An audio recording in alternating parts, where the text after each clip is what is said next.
Hello, good morning students. Today we are to discuss about subject pharmacology and the new topic name are anti-Parkinson drugs. Anti-Parkinsonian drugs. Parkinson disease, Parkinson disease क्या होता है? MSN में आप लोगों ने पढ़ा होगा। पार्किंसन डिजीज में क्या क्या प्रॉब्लम्स अराइज होती है कि जो भी हैंड्स हैं, फिट्स हैं, हाथ और पैरों के अंदर क्या होने लग जाता है? एक्सेसिव मूवमेंट मीन्स एक वाइब्रेशन की कंडीशन अगर हैंड्स और फिट में अगर प्रेजेंट हो रही है, रिजिडिटी की जो कंडीशन अराइज हो रही है, एक्सेसिव वाइब्रेशन की जो कंडीशन अराइज हो रही है, जिसे अपन नॉर्मल लैंग्वेज में क्या बोलते हैं? हाथ और पैरों में कंपन होना, हाथ और पैरों में कंपन होना, एक्सेसिव वाइब्रेशन और रिजिडिटी का प्रेजेंट हो जाना, क्या होता है? Parkinson disease. Parkinson disease means hands और फिट के अंदर एक्सेसिवली वाइब्रेशन का प्रोड्यूस होना पार्किंसन डिजीज कहलाता है। और अपन उसी पार्किंसोनियन जो डिजीज है उसको ट्रीट करने के लिए, उसको इलाज करने के लिए, उसको ट्रीट करने के लिए जो ड्रग्स यूज में लेते हैं, जो मेडिकेशंस, जो केमिकल सब्सटेंसेस यूज में लेते हैं, उन ड्रग्स को अपन क्या बोल रहे हैं? Anti parkinsonian drugs. Anti parkinsonian drugs means जो भी हाथ और पैरों के अंदर जो वाइब्रेशन की जो कंडीशन अराइज हुई है, हाथों और पैरों के अंदर जो कंपन होने की जो स्थिति अराइज हुई है, उत्पन्न हुई है, उस पार्किंसन डिजीज को ट्रीट करने के लिए जो ड्रग्स, जो मेडिकेशन अपन काम में लेते हैं, या ऐसी कोई भी ड्रग्स जो पार्किंसन डिजीज को ट्रीट करती है, उस ड्रग्स को अपन क्या बोल रहे हैं? Anti parkinsonian drugs. तो अपन देखते हैं ये जो एंटी पार्किंसोनियन ड्रग्स है वो क्या है। Parkinsonian disease is characterized by rigidity, tremor and slowness of movement. कि ये जो पार्किंसन डिजीज है उसको वो किस हिसाब से कैरेक्टराइज होती है, उसके कैरेक्टरिस्टिक्स फीचर्स जो हैं वो कौन कौन से होते हैं? तो मैंने आप लोगों को बताया, रिजिडिटी, वाइब्रेशन की condition, trimmers and slowness of movement. या तो बहुत ज्यादा एक्सेसिव हो रहा है या स्लोनेस ऑफ मूवमेंट की जो हैंड्स और फिट का जो मूवमेंट है उनके अंदर वाइब्रेशन अराइज होता है और जो मूवमेंट है वो स्लो हो जाता है। तो ये किस चीज के साइन एंड सिम्टम्स है? पार्किंसोनियन डिजीज के। और ये जो साइन सिम्टम्स है उस डिजीज को अपन क्या बोल रहे हैं? Parkinsonian. It is due to the in decrease in concentration of dopamine in basal ganglia of brain. कि ब्रेन के अंदर जो भी अपना ब्रेन है, उस ब्रेन के अंदर जो बेसल गैंग्लिया, जो ब्रेन का जो पार्ट है बेसल गैंग्लिया, पढ़ा हुआ है ब्रेन की एनाटॉमी के अंदर, ब्रेन के अंदर जो बेसल गैंग्लियाज है उसके अंदर जो डोपामीन की जो कंसंट्रेशन है, डोपामीन का जो लेवल है, डोपामीन की जो सांद्रता है वो क्या हो जाती है? Excessively decrease. डोपामीन की जो कंसंट्रेशन है वो डिक्रीज हो जाती है किसके थ्रू? Basal ganglias of brain. Next one, due to decrease in dopamine level the level of acetylcholine increase. कि जब डोपामीन, अपन ने जस्ट पहले अपन ने क्या बात की है कि डोपामीन की जो कंसंट्रेशन है वो क्या हो रही है? डिक्रीज हो रही है। तो डोपामीन का जो लेवल है वो ऑटोमेटिकली डिक्रीज होगा। कहां पे हो रहा था? बेसल गैंग्लियाज ऑफ ब्रेन के अंदर। अब अपन बात कर रहे हैं कि जो डोपामीन का लेवल जो डिक्रीज हुआ है उसकी वजह से क्या हो जाता है? जो एसिटाइलकोलिन है, जो एसिटाइलकोलिन है वो इंक्रीज हो जाता है, एसिटाइलकोलिन का लेवल इंक्रीज हो रहा है। These drugs maintain the balance by increasing dopaminergic activity। और ये जो ड्रग्स, कौन सी ड्रग्स? जो पार्किंसोनियन जो डिजीज है उसको ट्रीट करने के अंदर यूज में ली जा रही है, वो जो ड्रग सब्सटेंसेज हैं वो क्या कर रहे हैं कि इस डिजीज के अंदर जो डोपामीन है उसका लेवल डिक्रीज हुआ था, तो उस डोपामीन लेवल को क्या करते हैं? डोपामिनर्जिक जो एजेंट्स हैं उनको इंक्रीज करने का वर्क करते हैं। कौन से? ये जो ड्रग्स है, जो एंटी पार्किंसोनियन जो ड्रग्स है, वो डोपामीन का जो लेवल है उसको इंक्रीज कर देते हैं।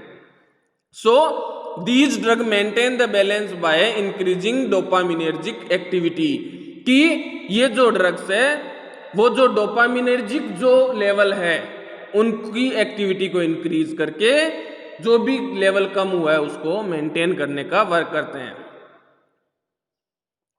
अब अपन बात करते हैं drugs which increase dopaminergic activity, कि ये जो डोपामिनर्जिक एक्टिविटी है जो इंक्रीज कर रहे हैं, तो ऐसी कौन कौन सी जो ड्रग्स है जो डोपामिनर्जिक एक्टिविटी को इंक्रीज कर रही है। तो अपन फर्स्ट वन जो ड्रग्स है उसकी बात करते हैं, लीवोडोपा। डोपामिनर्जिक एजेंट कौन सा है? फर्स्ट वन लीवोडोपा, जिसका अदर नेम अपन बात कर सकते हैं L-dihydrophenylamine, L-dihydrophenylamine। It is a precursor of dopamine, कि ये क्या है? एक डोपामिन को इंक्रीज करने वाली ड्रग्स है। It convert into DA in the body with the help of enzyme decarboxylase. और ये कैसे वर्क कर रही है? किस एंजाइम के थ्रू वर्क प्रोड्यूस कर रही है? डीकार्बोक्सिलेज जो एंजाइम है उसके थ्रू ये जो डोपामीन जो रिसेप्टर है उनकी एक्टिविटी को इंक्रीज करने का वर्क परफॉर्म करती है। This enzyme present in periphery as well as CNS। और ये जो एंजाइम है कहाँ प्रेजेंट रहते हैं? सेंट्रल नर्व सिस्टम के पेरीफेरी के अंदर।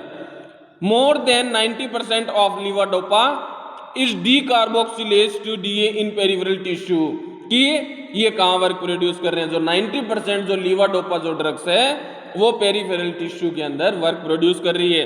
This produce unwanted side effect in peripheral tissue. और कई प्रकार के जो अनैच्छिक, अनवांटेड मीन्स जो अपन न चाहते हो, जो अपन न चाहते हो, अनवांटेड जो साइड इफेक्ट हैं वो भी ये लीवोडोपा प्रोड्यूस करती है। कहाँ प्रोड्यूस करती है?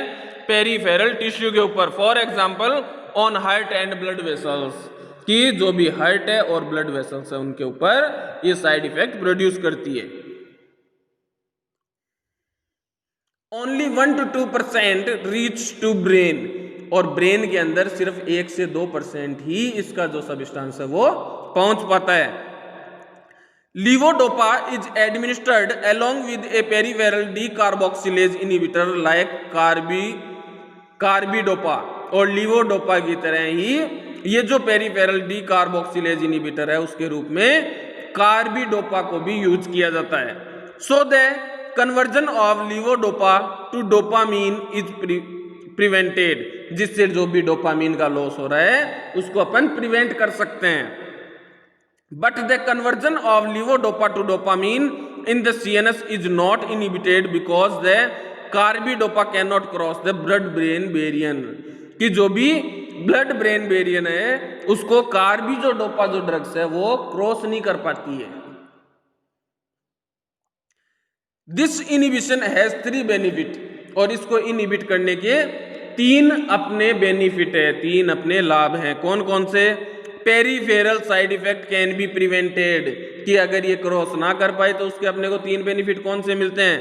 कि जो भी पेरिफेरल की अपन बात कर रहे थे कि पेरिफेरल टिश्यू है उसके अंदर क्या कर रहा था? ये side effect, unwanted side effect produce कर रहा था, तो उससे अपन बच सकते हैं, कैन बी प्रिवेंटेड, उनसे अपन बच सकते हैं। Next one, level of dopamine in the brain can be increase by using enzyme inhibitors, और एंजाइम इनहिबिटर्स को यूज करके भी अपन जो ब्रेन के अंदर डोपामिन लेवल है उसको इंक्रीज कर सकते हैं।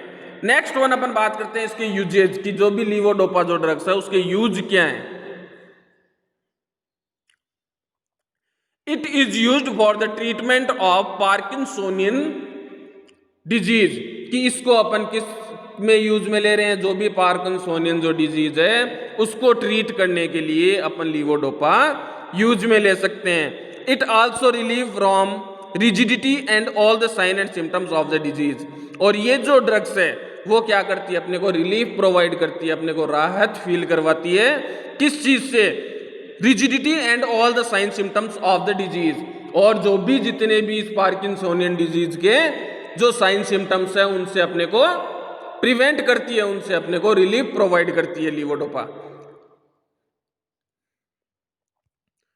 नेक्स्ट वन अपन बात करते हैं इसकी डोज कि ये जो पार्किंसोनियन जो ड्रग्स है उसकी डोज कितनी है, उसकी लीवोडोपा की जो डोज कितनी है 250 mg ओरली बीडी की 250 मिलीग्राम अपन ओरल रूट के थ्रू प्रोवाइड करते हैं बीडी दिन में 2 बार।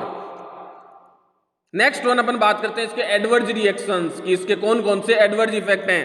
First one nausea, next one vomiting, next postural hypotension means BP है उसको डिक्रीज कर देता है, next one cardiac अरिथमियास। Levodopa also create the साइकोसिस if the long use of levodopa. साइकोसिस means अपन ने कल पढ़ा था एंटीसाइकोटिक ड्रग्स के अंदर कि एक्सेसिवली स्ट्रेस वगैरह की जो कंडीशन अराइज हो जाती है, पेशेंट है वो डिप्रेशन में चला जाता है, तो उसको अपन क्या बोल रहे थे साइकोसिस। तो ये क्या है लीवोडोपा साइकोसिस की कंडीशन अराइज कर सकता है, ये क्या है इसका adverse effect. Next one levodopa के बाद अपन जो एंटी पार्किंसोनियन जो डिजीज है उसको ट्रीट करने के लिए अपन जो ड्रग्स यूज में ले रहे हैं लीवोडोपा के बाद second one bromocriptine. It is direct dopaminergic agent. ये क्या है, ये भी एक प्रकार की डोपामिनर्जिक एजेंट है। It acts directly on dopamine receptor, जो क्या है डायरेक्टली डोपामिन रिसेप्टर पे वर्क करती है। Its action is similar to levodopa, और इसके जो वर्क है वो सेम एज लीवोडोपा के समान ही है। It also lower the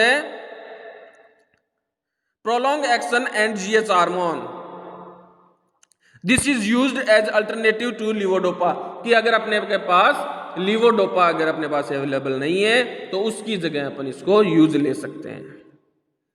next one अपन बात करते हैं इसकी डोज कितनी होती है 30 to 50 mg per day, 30 to 50 mg per day. Next one अपन थर्ड वन ड्रग्स है उसके बारे में बात करते हैं amantadine. It facilitate synthesis and release of DA in brain and peripheral nerves, कि ये भी क्या करती है जो डोपामीन का जो रिसेप्टर्स है उनको इंक्रीज कर देती है। Used in middle case of Parkinson, और जो अगर माइल्ड कैटेगरी का मिडिल कैटेगरी का अगर पार्किंसोनियन है तो उसको ट्रीट करने के लिए अपन इसको यूज में लेते हैं। और अपन अब बात करते हैं इसकी डोज कितनी होती है 100 mg orally OD then BD, कि 100 मिलीग्राम प्रतिदिन अपन इसको ओरली प्रोवाइड करते हैं दिन में 1 बार, और अगर नेसेसरी हो अगर अपने को जरूरत हो तो बीडी भी दिन में 2 बार भी यूज कर सकते हैं। नेक्स्ट वन सेलेजेलाइन, या अगर इसका दूसरा नाम की बात करें नेक्स्ट ड्रग की deprenyl. It inhibit destruction of DA in brain, so level of DA is increase in the brain, वही चीज है। Next one used at adjunct to levodopa. और अब अपन बात करते हैं इसकी dose 10 mg orally OD in morning, 10 mg oral route के थ्रू अपन इसको दिन में 1 बार सुबह के समय प्रोवाइड करते हैं। नेक्स्ट वन अपन पढ़ते हैं narcotic analgesics. New narcotic analgesic is a agent which selectively relieve pain. Analgesic कब प्रोवाइड करते हैं अपन पेन को रिलीव करने के लिए, एंटी पार्किंसोनियन डिजीज है वो कंप्लीट होगी। नार्कोटिक एनाल्जेसिक क्या है कि जो भी पेन से रिलीव करने के लिए अपन जो केमिकल सब्सटेंस यूज कर रहे हैं उनको अपन क्या बोलते हैं narcotic analgesics. They act either cerebral और पेरिफेरल पेन मैकेनिज्म, और ये बहुत सेंट्रल और पेरिफेरल जो पेन का जो मैकेनिज्म है उस पर वर्क करते हैं। They are divided into 2 groups, और अपन ने इसको 2 पार्ट के अंदर क्लासिफाइड किया गया है। फर्स्ट वन नार्कोटिक एनाल्जेसिक और second one non narcotic analgesics. Narcotic analgesic के बारे में अगर बात करें तो अपन primary action on central pain mechanism and have narcosis as side effects, कि ये जो सेंट्रल जो पेन मैकेनिज्म उस पे वर्क करता है, और नॉन नार्कोटिक है वो पेरिफेरल पेन मैकेनिज्म पे वर्क करता है। पेन मैकेनिज्म आपने फंडामेंटल ऑफ नर्सिंग के अंदर पढ़ा होगा। Next one narcotic analgesics, these are also known as opioid analgesic, कि नार्कोटिक एनाल्जेसिक को अपन क्या बोल सकते हैं ओपियोइड एनाल्जेसिक भी इसको बोल सकते हैं। These are pharmacological similar to morphine, और ये मॉर्फिन के सिमिलर होती है, मॉर्फिन के समान होती है। Morphine obtained from Poppy plant, और जो मॉर्फिन जो ड्रग्स होती है वो अपने को कहां से प्राप्त हो रही है? पोपी प्लांट की, एक पोपी प्लांट नाम से एक प्लांट होता है, उससे अपने को क्या मिलती है? मॉर्फिन जो ड्रग्स है वो मिलती है। Narcotic analgesic can be classified following. और अब अपन देखते हैं नार्कोटिक जो एनाल्जेसिक ड्रग्स है उनको अपन क्लासिफाइड करते हैं, वर्गीकृत करते हैं। First one natural alkaloids, natural alkaloids, तो उसके अंदर अपन कौन सी ड्रग्स को इंक्लूड कर रहे हैं?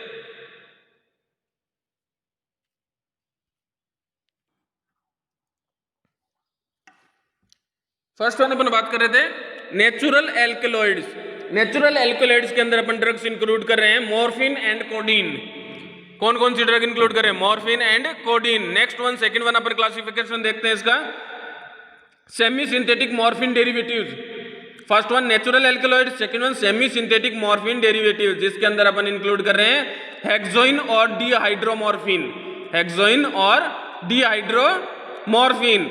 सेकंड वन अपन जो थर्ड वन इसका क्लासिफिकेशन देख रहे हैं सिंथेटिक कंपाउंड्स। सिंथेटिक कंपाउंड के अंदर अपन जो ड्रग्स इंक्लूड करते हैं वो कौन सी है? पेथिडीन, मेथाडोन, पेंटाजोसिन और fentanyl. First one pethidine, second one methadone, third one pentazocine और फेंटेनिल। नेक्स्ट वन अपन बात करते हैं इसका मैकेनिज्म ऑफ एक्शन। इसका जो एमओए है वो क्या होता है? Narcotic analgesic act by stimulating endogenous opioids receptor, they produce analgesia by elevating pain perception threshold. Next one production of sleep and changing reaction to pain, जिससे ये क्या कर रहा है? पेन को रिलीव कर रहा है।